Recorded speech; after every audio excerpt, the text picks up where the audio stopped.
C'est un des enseignements du sondage européen Le Figaro, réalisé par l'IFOP. À 6 jours du premier tour des départementales, le FN vire en tête et devance les socialistes de 11 points.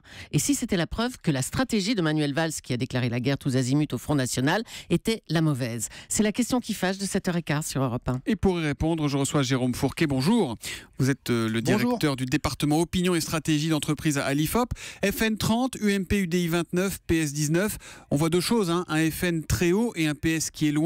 Est-ce que ça veut dire que la stigmatisation, pour reprendre le mot de Manuel Valls, de Marine Le Pen est un échec? Est-ce qu'on peut déjà le dire?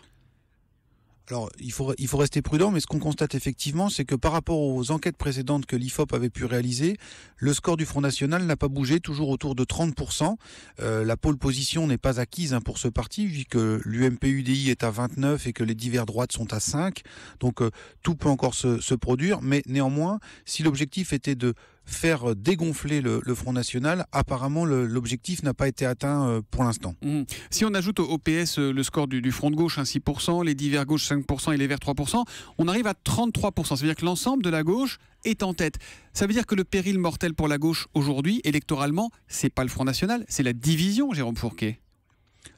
Alors c'est effectivement la division fait d'autant plus aggravant que la loi électorale impose un niveau de 12,5% des inscrits au premier tour pour pouvoir se maintenir au second tour. Donc la division... C'est une barre qui est assez haute. Oui, donc parce que si on projette cela avec le niveau d'abstention que l'on risque d'avoir, ça fait un seuil de qualification aux alentours de 28-29%. Donc la division qu'on constate un peu partout en France dans les cantons, avec des candidats front de gauche, des candidats divers gauche, des candidats socialistes, risque de conduire à l'élimination pure et simple de la gauche et du Parti socialiste en particulier dès le premier tour. Jérôme Fourquet, on est à 6 jours du scrutin, un premier tour c'est dimanche. Est-ce que les intentions de vote que vous avez étudiées sont figées ou est-ce que les personnes que vous interrogez vous disent on peut encore changer d'avis?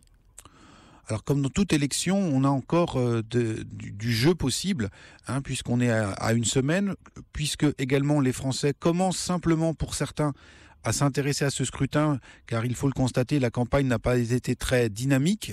Beaucoup de Français ont appris simplement récemment qu'il y avait des élections départementales.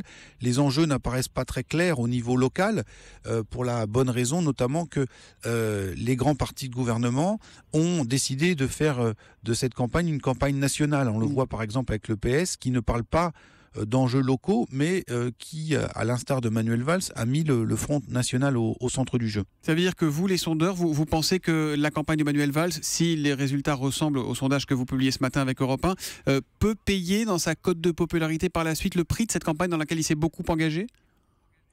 Alors je pense que Manuel Valls a tiré les enseignements des municipales. Au municipal, la gauche avait décidé de faire une campagne très locale sur le bilan des mairies et ça n'avait pas été très concluant. On se souvient de la déroute qu'avait essuyé le PS. Donc là, ils ont décidé de nationaliser. Ce faisant, il n'y avait pas 36 solutions disponibles, puisque les résultats économiques, certes, s'améliorent, mais ne sont pas encore de nature à galvaniser l'enthousiasme des foules. Et donc, l'axe qui a été choisi, c'est celui de combattre le Front National, de jouer sur cette menace dans la foulée de ce qui s'était passé dans le Doubs et ce qui avait été plutôt profitable au Parti socialiste. Mais à l'instar de ce qu'on avait constaté il y a un an aux élections municipales, quand Manuel Valls, à l'époque, était ministre de l'Intérieur, et qu'il avait organisé une tournée des villes qui risquait de basculer au Front National, cette tournée n'avait pas été concluante et ça n'avait pas empêché le Front National de conquérir une dizaine de villes de France. Voilà, on conclura en disant que vous estimez l'abstention à 54% pour ce premier tour de dimanche. Merci Jérôme Fourquet d'être venu en direct sur Europe 1 ce matin. Vous êtes, je le rappelle, le directeur du département opinion et stratégie d'entreprise de l'IFOP. Bonne journée.